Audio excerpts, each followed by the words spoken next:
All right, welcome to the Bridge Podcast. I'm here with Denman Maroney. Denman is a pianist, composer, improviser, and he's not just any pianist, he is a hyper pianist. Denman, thanks for joining me.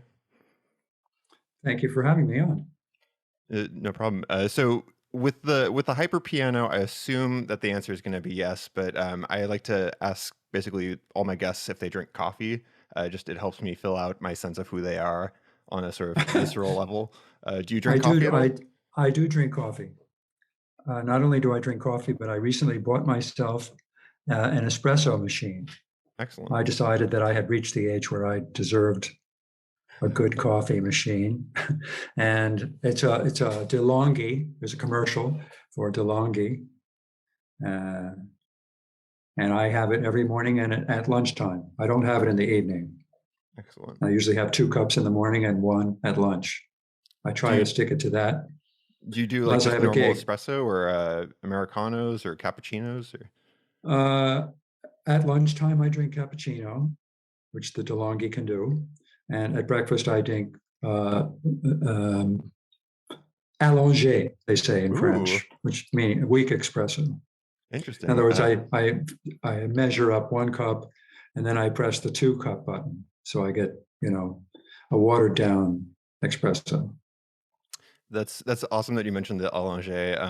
I'm a big coffee nerd, and there was this revival of the Allongé, and so there are all these nerds that are tinkering with it nowadays in coffee, and making it like the best espresso you can do.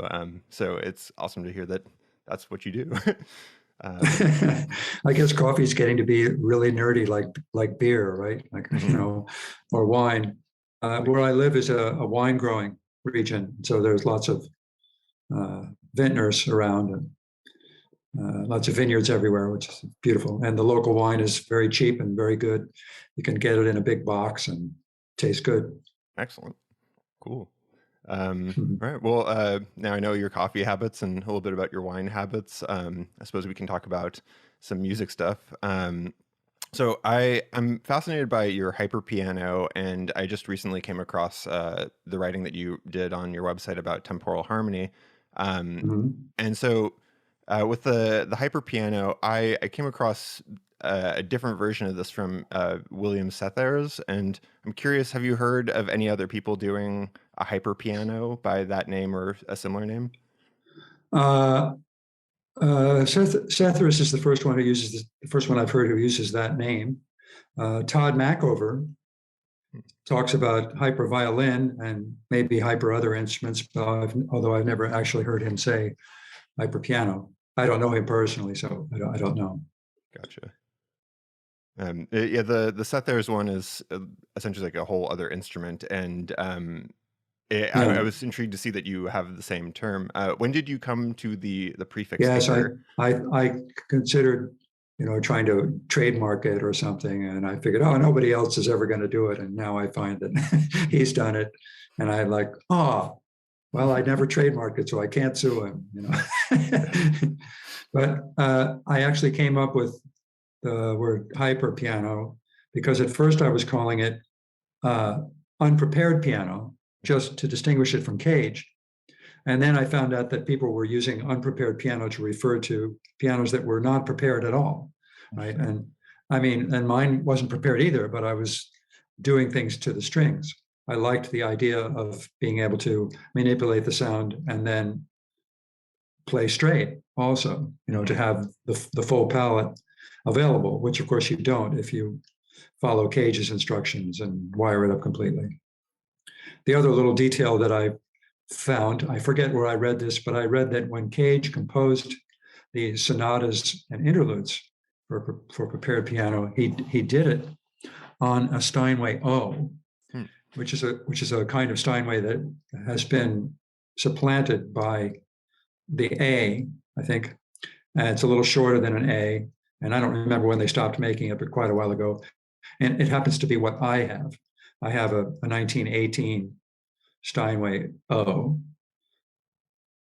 Interesting. So I don't know. I guess this means that someday I should play the sonatas and interludes to see if they sound better on an O than on another instrument. And I'm not aware that Joshua Rifkin or James Tenney or anybody else who has recorded that music used an O or what they used. I don't recall that in the liner notes they mentioned the make or model of piano they used.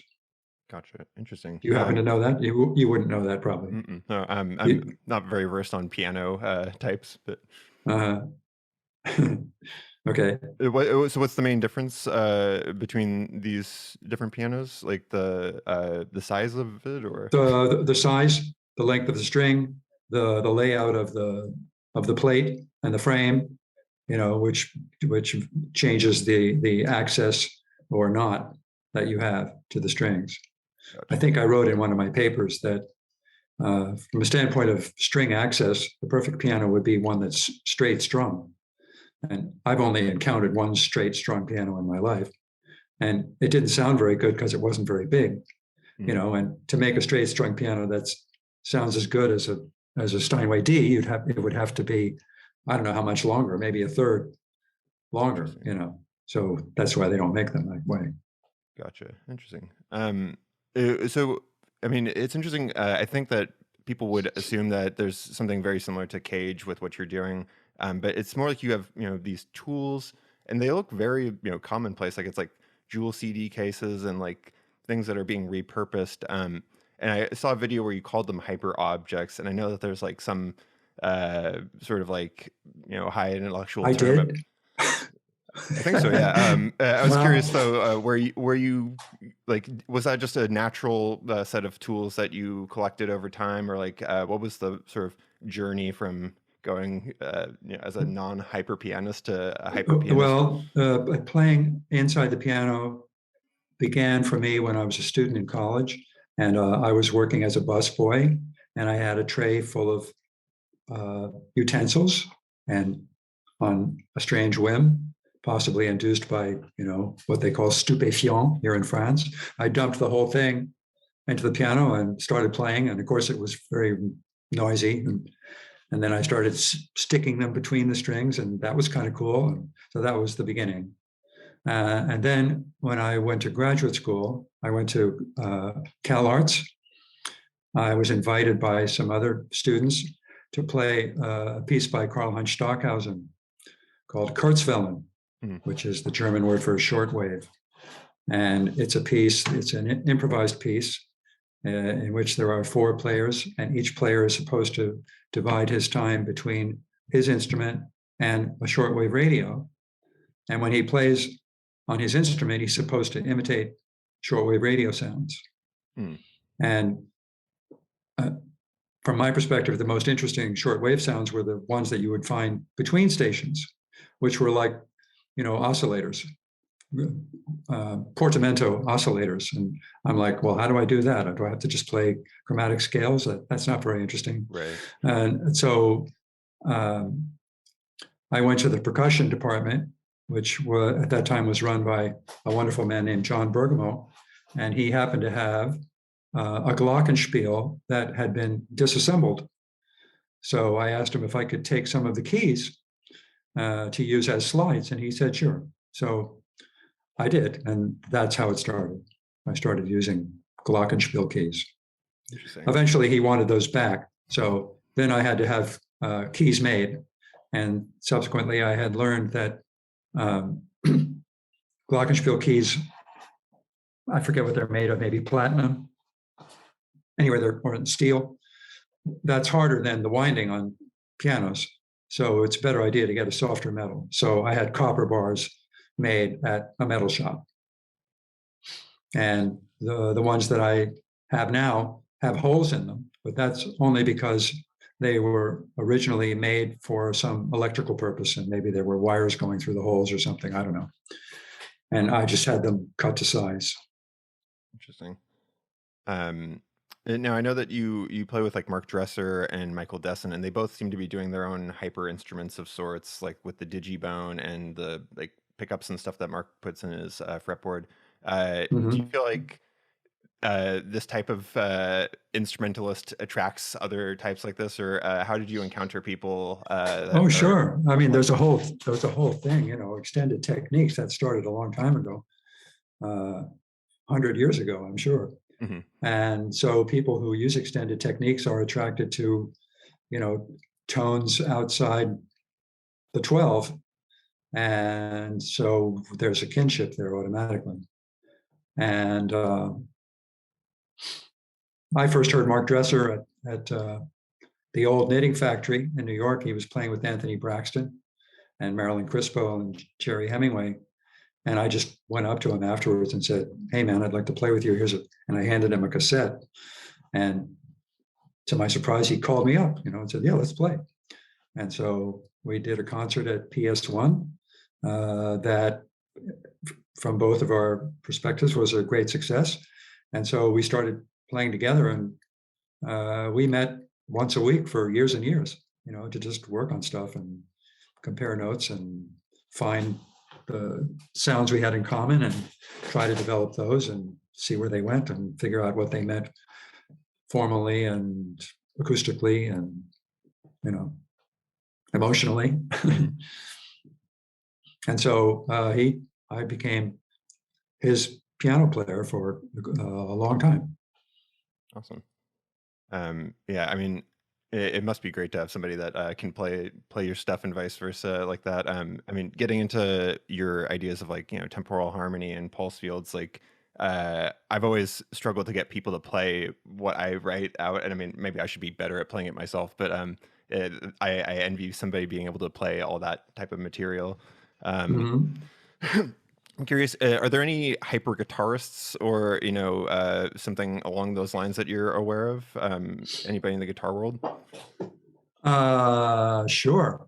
Let's see. Well, the first one that comes to mind is one that I've worked with a lot, Hans Thommen, Okay. the German. He teaches at, well, maybe he doesn't anymore. He used to teach at NYU or the New School, or he lives in New York anyway. He's from Kassel, Germany. And he plays, I guess he called it prepared guitar at the time, but he expanded it out. And we've made a couple of records together. And on the second one, he was getting into live processing, where he would be playing a computer instead of the guitar. And he would take my sounds and process them in real time. And then I would have my own stuff coming back to me in a different way, and then I would be responding to him, responding to me, responding to him. And awesome. That was a lot of fun. So let's see. Was he using the guitar at all during that point? But during the second, at that point, no. Computer? But the first one we did together, I'm struggling to remember the name of it now. I can't remember the name of it, but he was just playing guitar. Yeah. It's on my website. It's on Bandcamp. I'll hunt it down and I'll put it in the show notes. Okay. Others, I don't know, Jimi Hendrix, Frank Zappa, who were among my favorites. I love listening to them and sometimes try to sound like them. I love being able to, bend notes like they can. And with my copper bars, I can do that. Nice. The person that comes to mind for me is Henry Kaiser, who's definitely out there with all his crazy effects and weird guitars. Yeah, I know who he is, but I don't know him. Is there a certain point where the hyper piano thing sort of like drifts into a desire to just like be like an instrument designer, or do you feel like a connection to the standard piano and extending it? Like, is there ever a point where like if you just had like all the funding to hire engineers to do whatever, would you eventually veer towards sort of a different type of instrument design? I've thought about that. I've thought about, well, why do I have to stand up and lean into the piano? It would be nice if I just had some devices, like I could be more like a puppeteer as opposed to somebody actually just playing. But then if I had these devices, then there would be the problem of how do I take these on the road? If I made a special piano, piano is a big instrument. Am I going to travel with that? What am I going to do? Get a truck?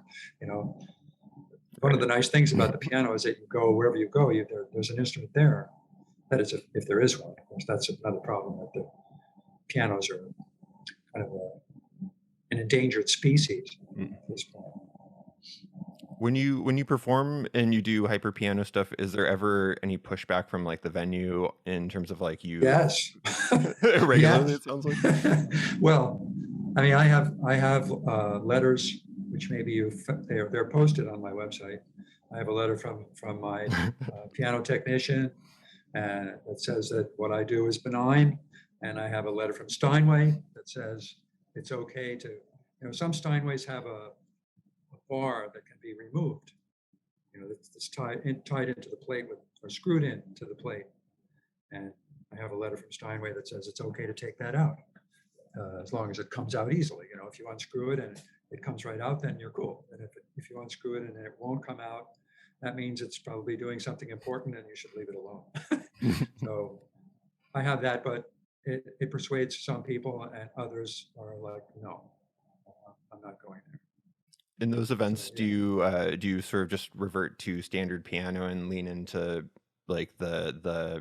non-hyper, the hypo instrument? Gotcha. Yeah. Yeah. Yeah, what would a hypo piano be? What would a hypo piano be? I don't know. A spinet, I guess. Those are the worst. Spinets. I hate them. Well, so I've been listening to your stuff for a while, and I only recently came across your writing on your concepts about the stuff, and so I was just like hearing the temporal harmony stuff for a while, just listening to it, and I was like, I can tell that there's something going on here, but I don't have any sort of terminology for it. But what was I gonna say about this? You heard it and then you read about it. You said, Yeah. So I guess I'm curious when you started doing temporal harmony under that terminology and how that sort of arose.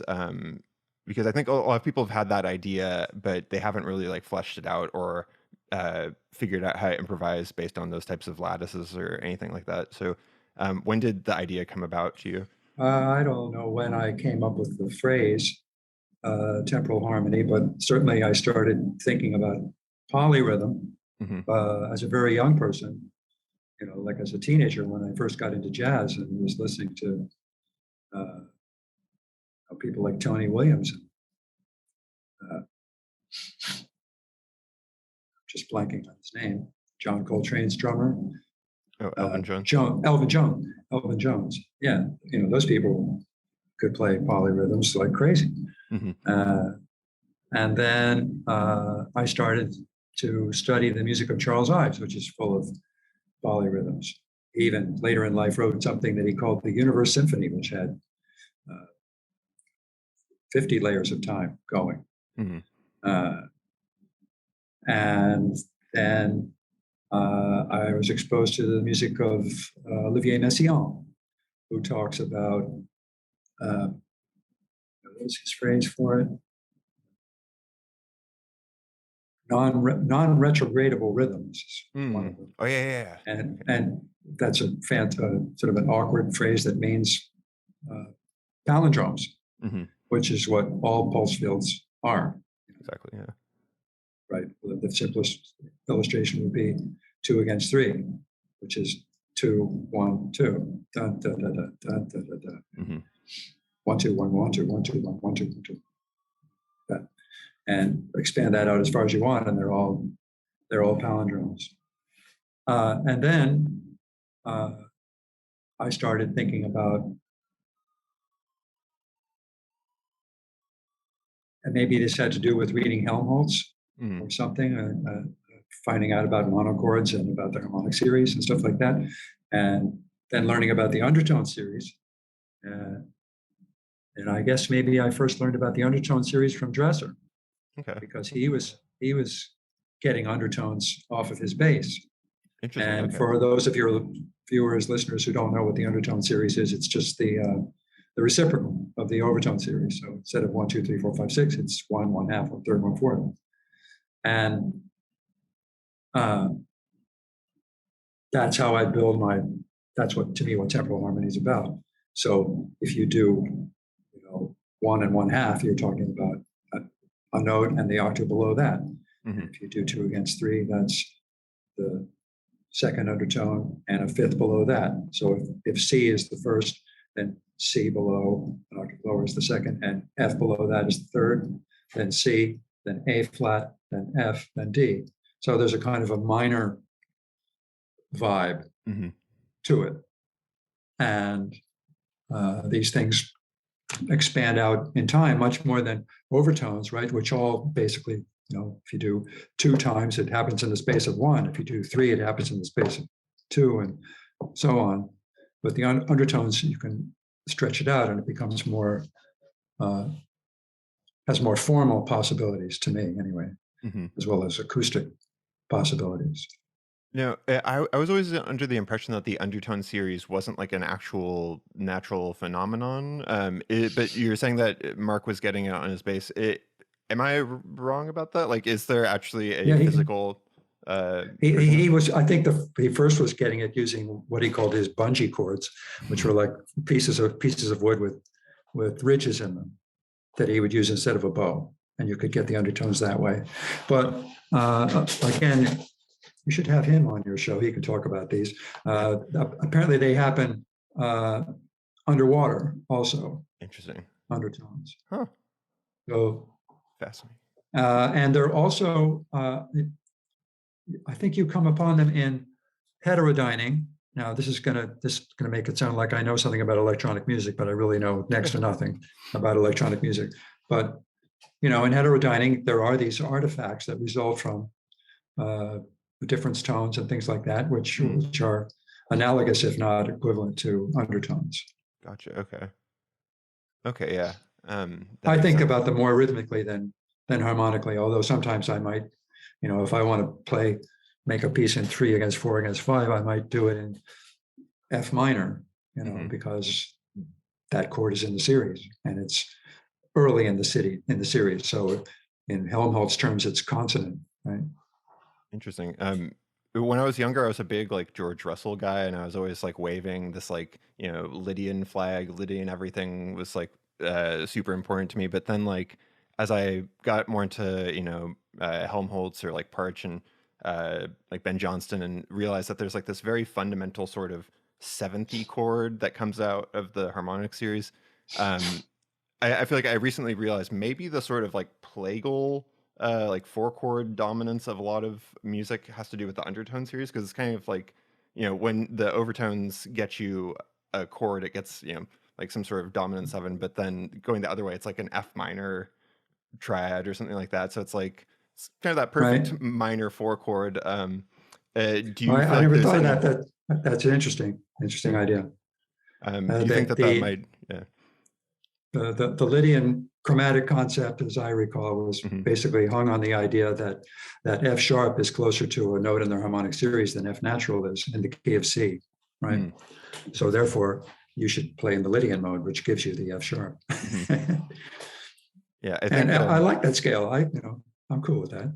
Yeah, I mean, I definitely like Lydian scales, but the way that I was thinking of it, I guess, is that you stack fifths and then you arrange them linearly. And it's like, the first thing that comes up is a Lydian scale.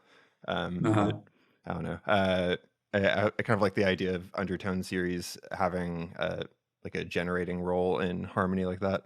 Anyway, I was pleased to see that you mentioned non-caro a number of times on your website, and like I feel like I can never bring up Conlon non-caro without somebody sort of like scoffing or being like, that's not musical, it's so mechanical. And I'm glad that you, I think, are of my persuasion here. And I'm curious if there's a study of his that you have as like a favorite. Oh God, no. Knowing them offhand by number is a little bit much. Yeah, but I don't know them by number. I listen to them a lot. Somebody, Peter Garland, maybe, transcribed a bunch of them, and I got the book and studied that for a while. And I mean, it's just so fantastic that he's doing much the same thing, but he's doing it in a way that no human could do, I guess. Although Ursula Oppens could play quite a few of them. And I went to a concert once at Columbia by a group called Alarm Will Sound. They played entirely music of Nancro, including some orchestral music arranged, either written by him or arranged by others. And I remember that the conductor, whose name I don't remember, but he was beating in temporal harmony. He was beating one time with his head, and another time with his left hand, and a third time with his right hand, and another one with his foot, maybe. So he was keeping the whole band together that way. It was just astonishing to see that. Dang. And I love that idea. Mm-hmm. If we think of like non-Caro as this sort of like inhuman end of the spectrum, where it's like it's impossible for most people except for Ursula Oppens, and then like we have like I feel like you're beyond the physical comfort of most rhythmic musicians with what you're doing. Is there like anything sort of in that middle territory that you think is particularly interesting? Because I mean, a lot of this has got to be pretty hard to internalize when you're doing like 3-part polyrhythms or 4-part polyrhythms. Well, I mean, I've worked most of my life to try to get to the point where I'm feeling it as well as thinking it, and so that I can just be freely in as many zones as I want to be in. I can't say that I've ever actually got there.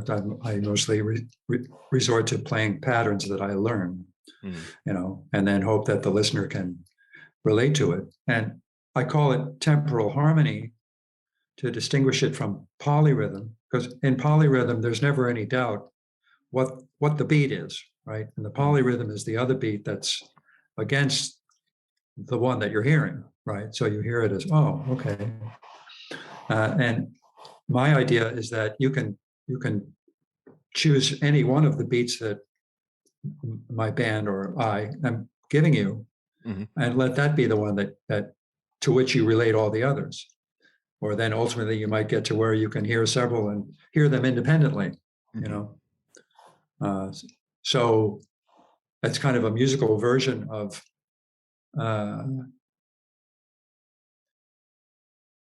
okay, Rodney King, Can't we all just get along? Well, yes, and here's how,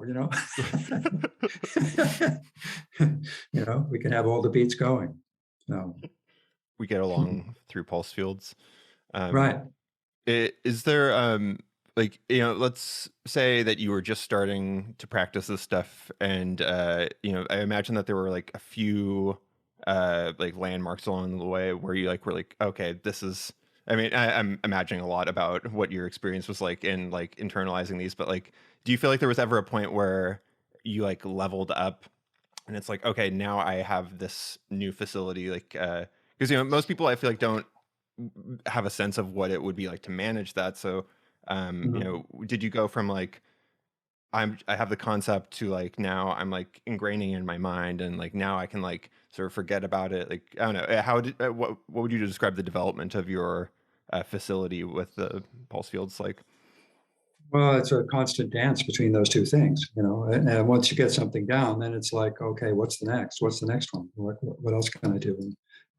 And then of course you always have to keep in mind, well, okay, fine, you can do that, but I'm not a juggler here. I'm a musician. I'm trying to convey emotion. So it's about that. And I guess I get to a level where if I write a piece and I can really play it, then okay, I did that. So now what's next? That kind of thing. Gotcha. I also noticed, like, I mean, on your website, there's a huge list of the different pulse fields and notation, and it's essentially like your 3s up to your 9s, or like 2s up to 9s. Did you ever fiddle with like say 17 and 19? Or I love twin primes, but that type of thing seems like it's probably going to have diminishing returns, like in terms of the level of difficulty when there's like so much to do under 9. Have you fiddled around with like larger numbers that are a little bit uglier? Yeah, I have a piece now that I haven't recorded yet. I mean, I guess maybe I recorded it on a solo album I did a couple of years ago. It's called Long Odds. And because it's, basically starting with 9, 11, 13, 15, 17, 19, I think those are the beats that I use. And so it just kind of sounds like a peaceful place, you know, like the crickets I heard as a kid. Interesting. Very nice. I thought long odds was more having to do about like probability type odds, but that makes it a little more sensible to me now. Well, yes, and that brings up a piece that you, in your little agenda you wrote for yourself, you mentioned the piece Martingale, Mm-hmm. which is a gambling thing, Mm-hmm. right? Do you know what it is? You know what a martingale is? It's I know it's like a French thing where you're sure to win if you double the stakes every time. You know, if you have enough money, eventually you're going to win. yeah. But of course, a lot of people got ruined by the idea, I guess. Yeah. And so in the piece Martingale, I don't double the stakes every time, but I keep adding more layers of time as the piece goes on. And at first there's only 2, and by the end there's 6, I think. So that was kind of the idea. Very cool. There. Yeah, I've been wanting to name a tune that myself, and I'm frustrated to see that you got to it before me. Not really, but yeah. And it's registered with the Copyright Office, so you better not. Unlike the word hyperpiano, which is not trademarked. Very good. Let's see here. So I guess in terms of practical things for getting into pulse fields, were there any particularly fruitful like strategies that you found over the years?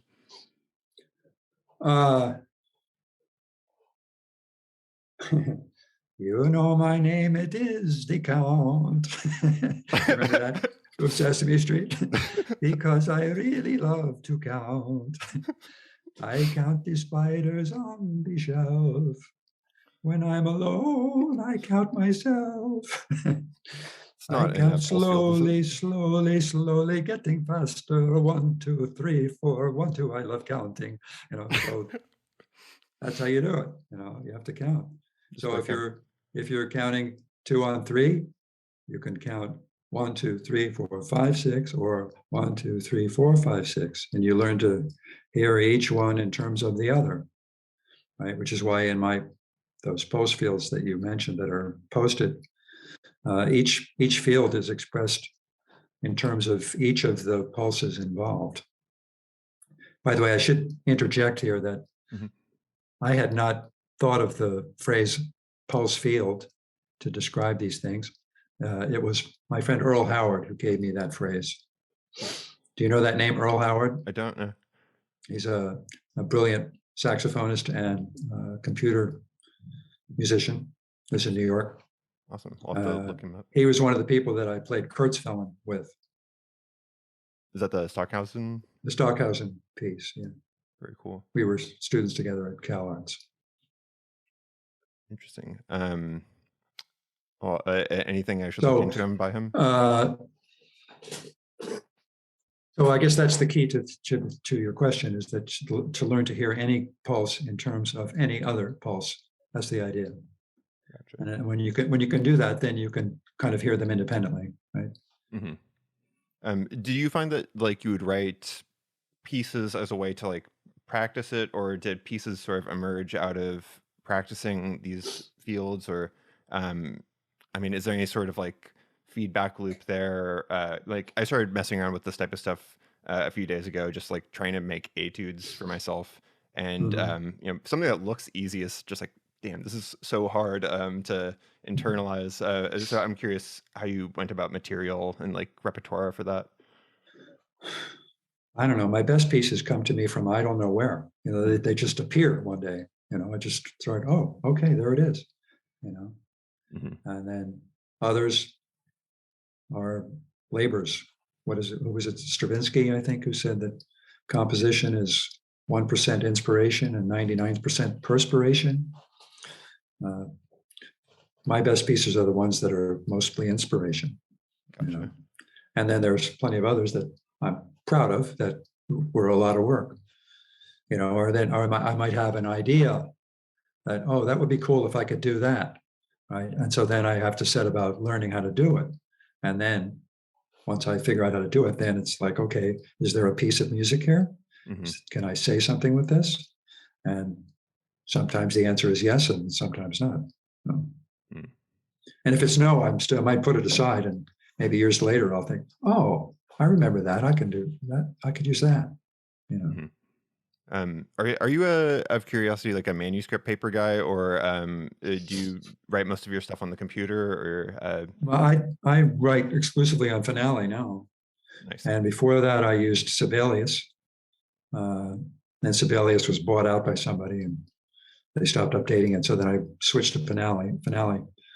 But before that, I was a manuscript guy. Yeah, I had, and I had the God, I don't even remember the terminology anymore, but I had the special the paper that smelled like ammonia, and Interesting. and I hand wrote scores, and they looked good. Nice. Yeah. Not as beautiful as, I don't know, Jerome Kitsky or John Cage, but they were good. You know, and I still have some of them in a suitcase somewhere. Hmm. But eventually, I transcribed them all in Finale, and all my stuff is, I can put it up online. Something that I've appreciated in looking through your scores is that they all seem to be like fairly like economical in terms of materials. Like there isn't a bunch of like I don't know. These days, I feel like you can see scores where there's so much complicated stuff that I don't think is getting much of a result. And so I don't know. Mhm. Like it seems like you have a lot of yield from the materials that are in there.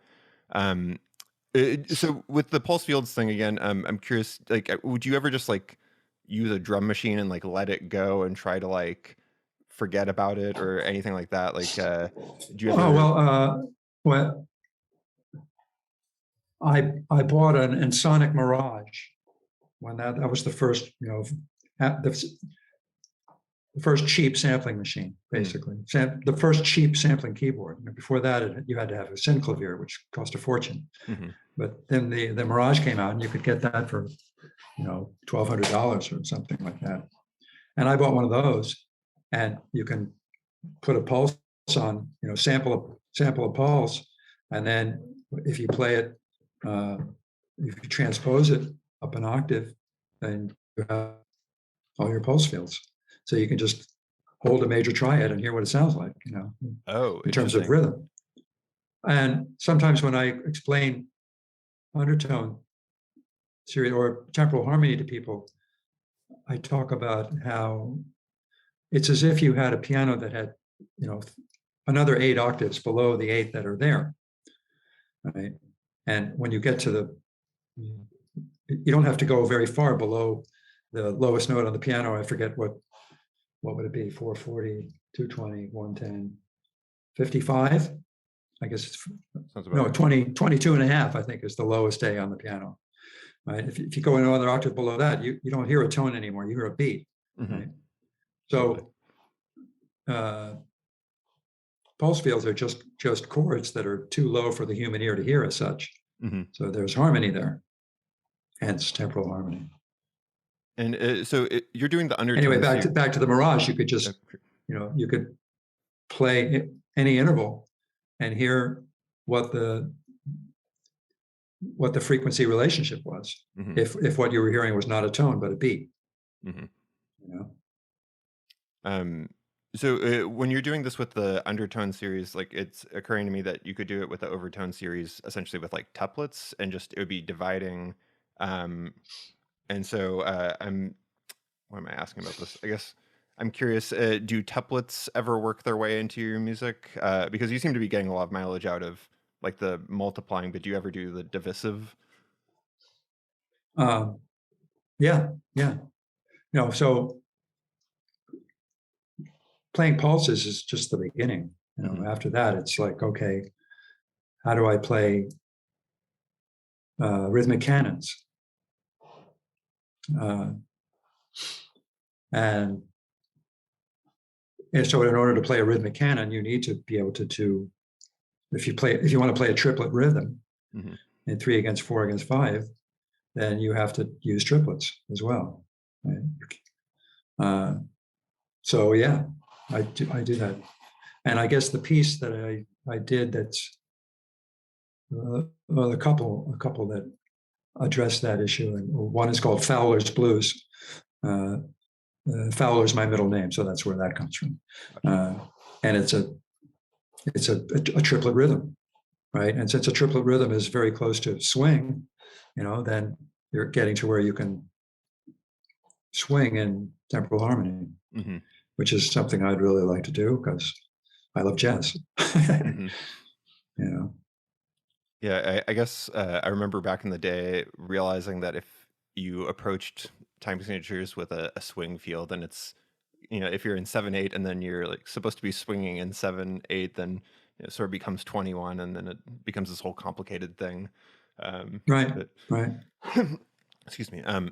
Well, so I saw that you did this, set of songs from Yeats, and I was sort of curious about your relationship to poetry and translating it into music, because whenever I read about like poetic rhythm, I can't help but think of it like as a musician, and I'm like, what is this, and uh, Mhm. so I'm curious how you translate that type of stuff over to music. And I know that like Yeats had like a sort of chanting style, and I'm curious if that came in to the equation. Uh, I am not familiar with that. What was the chanting style?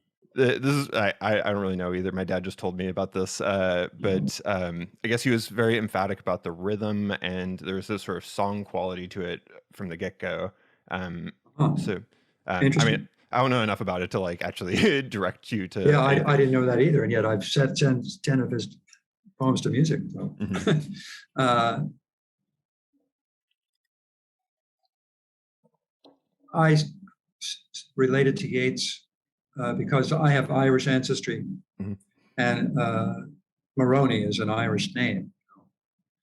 My father never talked about his Irish ancestry uh, because he was born in 1908, and I guess in his early years, being Irish was not an advantage in Hmm. America. No Irish need apply and all that. Uh, you don't hear that anymore, but certainly did at the beginning of the 20th century. And so he never talked about it. His name was James, and his childhood friends called him Pat, because, like Patrick, Hmm. Irish stuff. He was okay with that, but again, he never talked about his heritage. So when he died, I said, okay, I'm going to find out. And I resolved to go to Ireland. And I thought, well, before I go, I should, read up. I should learn something about the country. And of all the reading I did, Yeats was the one that I responded to the most. And so that was the beginning of the cycle that I did called Music for Words Perhaps, which is a play on a series that he did called Words for Music Perhaps. And this is the one that I recorded with Theo Bleckman. I Hmm. understand you interviewed separately. Hmm. Uh, and in my settings, I used a lot of temporal harmony. I would have the singer sing in one pulse and I would play in two others. And it somehow worked very well. And I used that consistently, I think, in all of them, with the exception of Yeats's most famous poem, The Second Coming, which is the one that everybody can quote a couple of lines from. The center cannot hold. Slouching towards Bethlehem, all that. Hmm. Those are phrases you hear all the time. I think I'm less well read than you are, so. Well, that poem is quoted a lot. It's his most famous poem. Gotcha.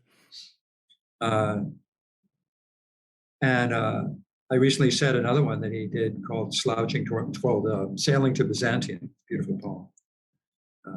And I'm actually going to start rehearsing that day after tomorrow with a singer named Emily Lesbo, who was French.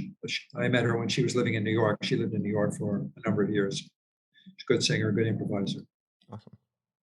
She lives near here, Very cool. Lyon. Um, What so, other poets have I said? Oh, she's also going to sing a fragment of the Wasteland by T.S. Eliot that I was attracted to.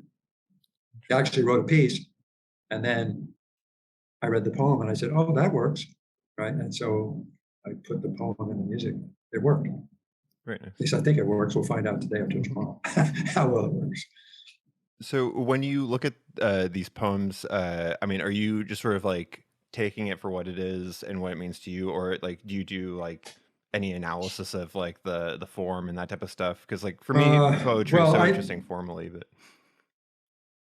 I love poetry more for the meaning. I don't spend much time analyzing the form. mm, Uh, but if a poem seems to me to be really good, I usually read it over and over again to the point where I memorize it. And mhm, then after reciting it to myself many times, I hear new things in it.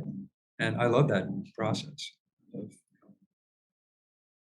how it's like peeling an onion, reading a really good poem. mhm, And then sometimes I learn a poem and then I think, oh, I could set up the music. There are other poems that I've known for years that I've memorized that I've never set to music. I've never heard music that goes with them. I just love the poetry. But as I say, I'm less interested in it formally. I'm sure the form has to do with why it speaks to me, mhm, but I don't feel compelled to analyze it the way I mhm. would a few, where I could say, oh my God, he's doing it in, he's doing it in retrograde at half speed. That's so cool. You know, uh, which is the kind of experience I have playing Bach, whom I love to play. Mhm. Is there any poet or poetry that you feel like is the most rhythmically advanced or anything like or Rhythmically advanced. maybe not advanced, but Uh, just like enticing to you rhythmically? uh,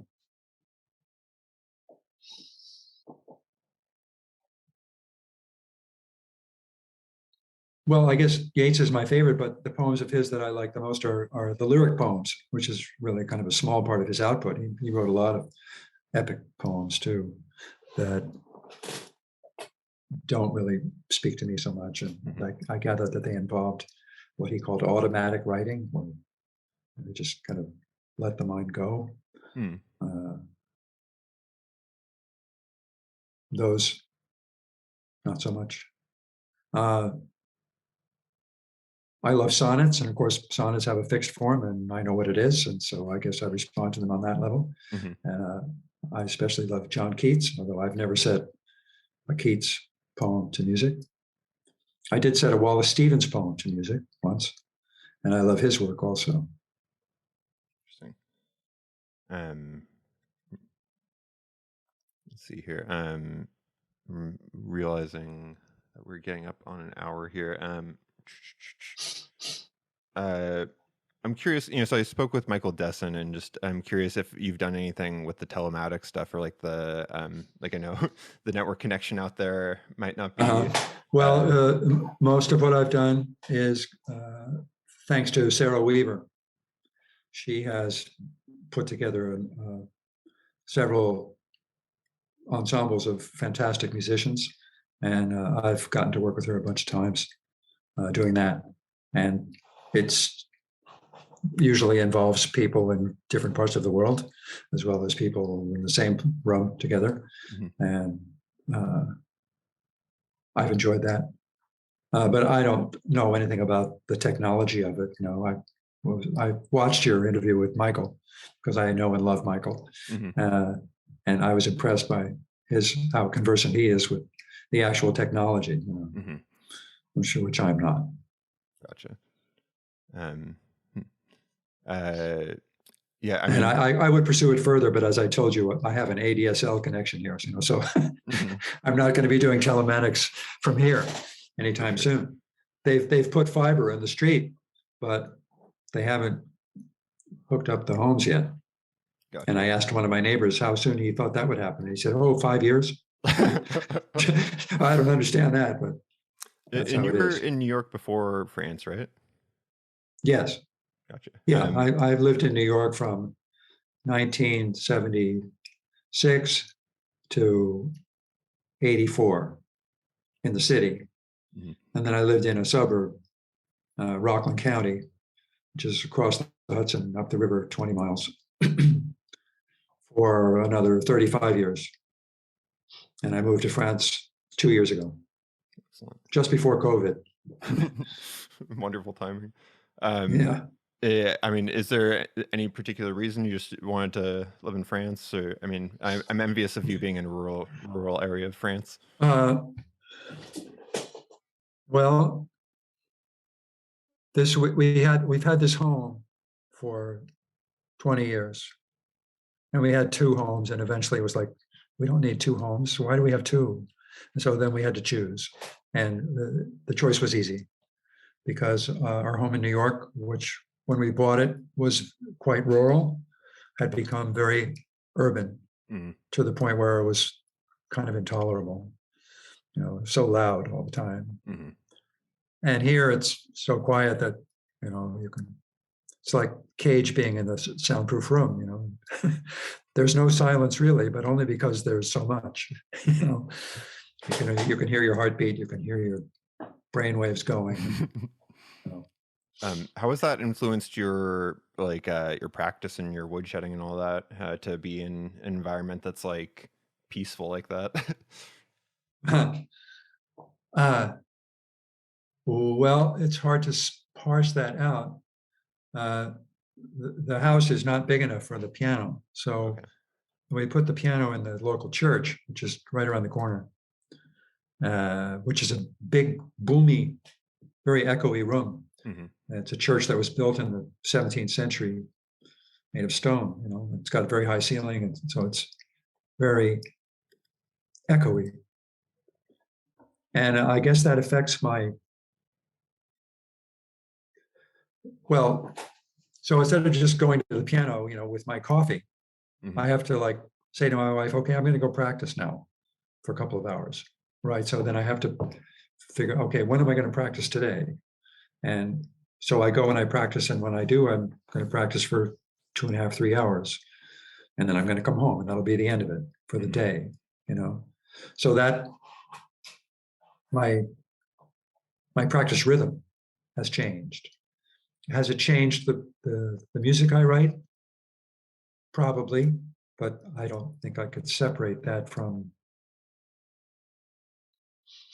the fact that I'm older than I was 2 years ago, or Hmm. whatever, or that I'm reading different books or learning different poems or seeing different things happening in the world. Hmm. You know, Previously, was your practice more kind of spontaneous or just like whenever you felt like it? Or yeah. I mean, the piano would be right there. I had a studio. It was in a wing of the house, so I could go there and I could shut the door and I could play. Uh, it was a terrific arrangement. Uh, and now I have a studio. It just happens to be a church, and so I play for the services, and that affects how I think, I guess, in some way. It doesn't make me turn to God, but it makes me at least not that way. Hmm. Uh, And I I assume mean, you I've don't play always thought hyper that piano. that what I assume that you don't play hyper piano. I haven't played hyper piano there yet. I think they would be alarmed if I did. I don't know. I think I will try it someday. And I can't wait to the hear how trouble is that that it would goes. probably stop the service, which is not my role. My role is to keep the service going, and help the people sing. Mhm. Well, I guess the last question I'll ask, since we've talked about like martingales and you're mentioning like various reading and poetry, what sort of non-musical influences are, I guess, like top of mind for you? Like whether it's like books or like anything that you sort of have been strongly inclined towards that you would want to share. Well, I'm certainly a Francophile, you know, here and trying to learn the language. When I came here, I thought I knew the language pretty well, and I learned pretty quickly that I have a lot to learn.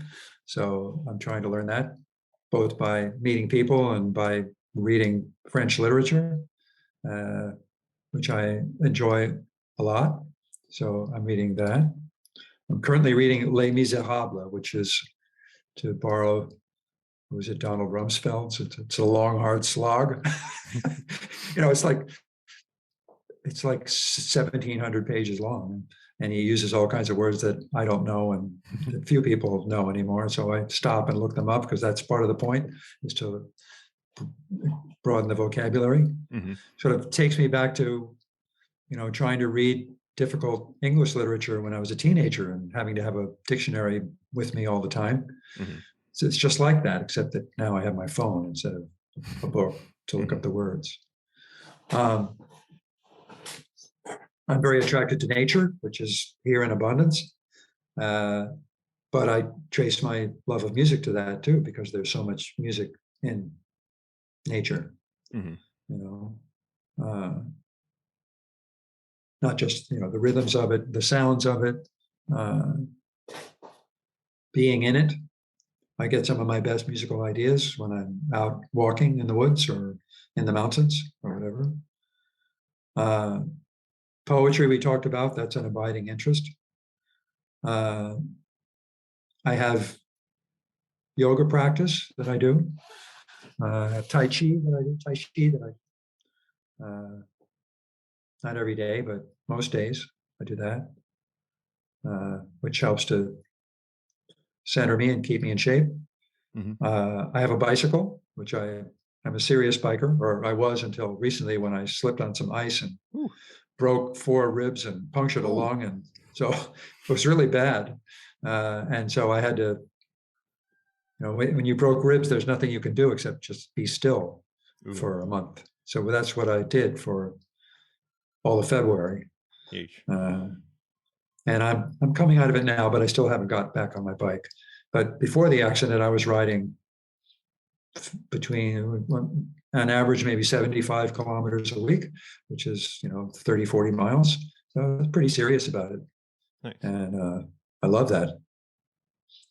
And even though I live really in the boonies, there's a bunch of good musicians around here, and I've met them, and we play, and we have fun doing it. So excellent. There's that.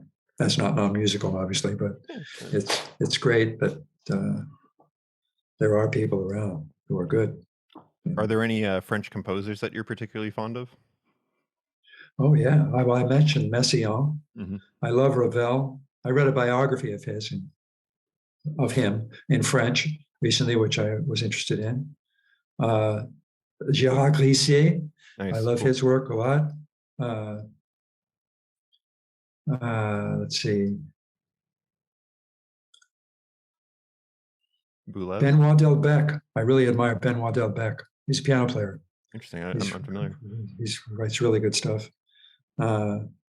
He's an improviser, but also a composer. Let's see. Does Debussy do anything for you?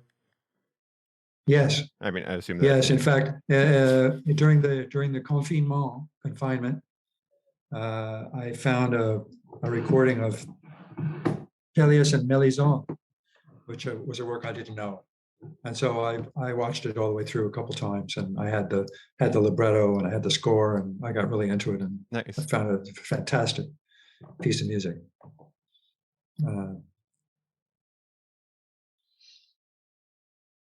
Berlioz. I like Berlioz. I like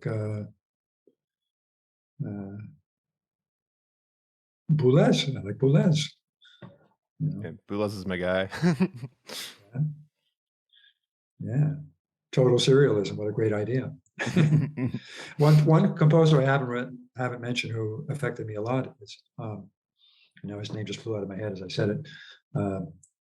Henry Cowell. Mm-hmm. Henry Cowell. And James Tenney. James Tenney, he was my teacher, one of my composition teachers.